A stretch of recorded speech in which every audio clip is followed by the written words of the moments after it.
ఎట్టకేలకు తెలుగు తమ్ముళ్లకు టీడీపీ మంత్రి కొలుసు పార్థసారథి క్షమాపణ చెప్పారు. ఏలూరు జిల్లా నూజివీడులో ఆదివారం జరిగినటువంటి సర్దార్ గౌతు లచ్చున విగ్రహావిష్కరణ కార్యక్రమంలో వైసీపీ నేత మాజీ మంత్రి జోగి రమేష్తో కలిసి పార్థసారథి పాల్గొన్నారు. ఇది ఏపీ రాజకీయాల్లో సంచలనంగా మారింది. ముఖ్యంగా మంత్రి చేష్టలపై ఏపీ సీఎం చంద్రబాబు నాయుడు, మంత్రి నారా లోకేష్ ఆగ్రహాన్ని వ్యక్తం చేశారు. ఈ నేపథ్యంలోనే కంగారు పడిపోయిన కొలుసు పార్థసారథి ఇప్పటికే చంద్రబాబు నాయుడికి క్షమాపణలు చెప్పారు. అయినప్పటికీ టీడీపీ కార్యకర్తలు శాంతించకపోవడంతో తాజాగా అమరావతిలో ప్రెస్ మీట్ పెట్టి మరీ వారికి సారీ చెప్పారు. టీడీపీ అధినేత ఏపీ సీఎం చంద్రబాబు నాయుడు, నారా లోకేష్ ఇచ్చిన గౌరవాన్ని తాను ఎప్పటికీ మర్చిపోనని మంత్రి పార్థసారథి తెలిపారు. సామాజిక న్యాయం కోసం పోరాడిన వ్యక్తి మహనీయుడు సర్దార్ గౌతు లచ్చన్ గారి విగ్రహావిష్కరణ కార్యక్రమంలో మన తెలుగుదేశం పార్టీ కార్యకర్తలు మనసు బాధపడిన సంఘటనలు కొన్ని జరిగినాయి. దాని మీద పత్రికల్లో కూడా రకరకాల కథనాలు వచ్చినాయి.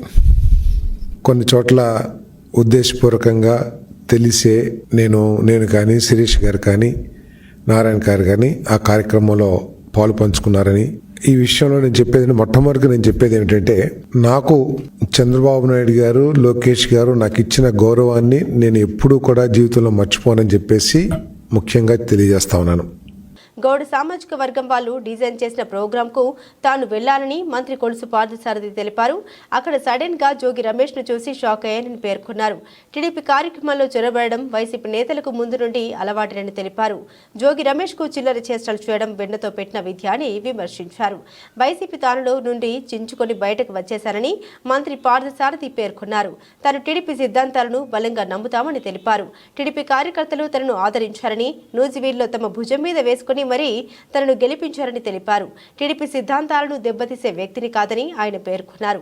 మరోసారి ఇలాంటివి జరగకుండా జాగ్రత్త పడతామని స్పష్టం చేశారు.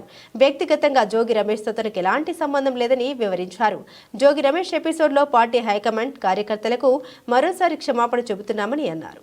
2, నన్ను ఆదరించిన కార్యకర్తల మనోభావాలు దెబ్బతిన్నందుకు నిన్న కూడా చెప్పాను.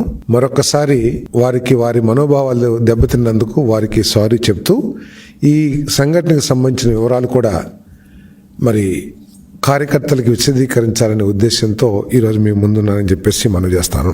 ఈ కార్యక్రమాన్ని పార్టీ రహితంగా, ముఖ్యంగా తెలుగుదేశం పార్టీ అధికారంలో ఉంది.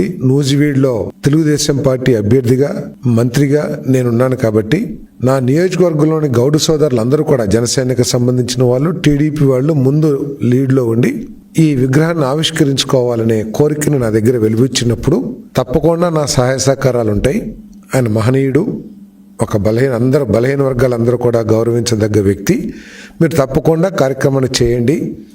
నా అవసరం ఏమున్నా, నా సహకారం ఏం కావాలన్నా కూడా చేస్తానికి నేను సిద్ధం అని చెప్పేసి నా దగ్గరికి వచ్చిన గౌడ సంఘీయ సోదరులకి నేను చెప్పడం జరిగిందని చెప్పేసి మనం చేస్తాను.